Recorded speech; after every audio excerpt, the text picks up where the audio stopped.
сайн явж байна. Сайн та хүмүүс сайхан байна. Сайн явж байна. За сургууль тархан сайхан үлдэж байна.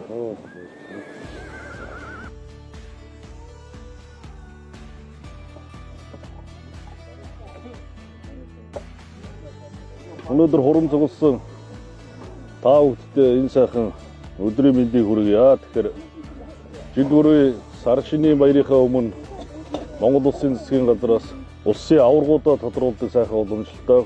За энэ жил одоо манай Ховд аймгаас нийтдээ улсын 6 аварга малчин төрлөө. За ингээд одоо түүний нэг нь одоо манай Баатарх маань байна.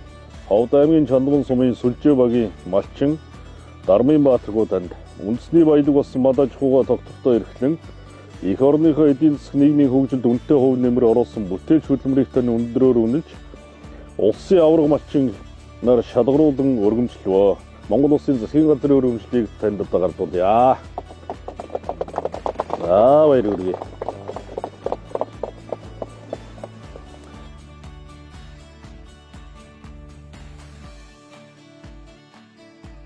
Тэгээд битээр бол одоо 34 жил маллаад малаа 5 төрөл дээр өсгөж байна. Баяртай байна аварга болсон гэдэг. Гэсэн төр засгийнхаа хайр ивэлээ өнөөдөр энэ Чандман сумынхаа 26 дахь аварга болж байгаад бол маш их туйлын баяртай байна.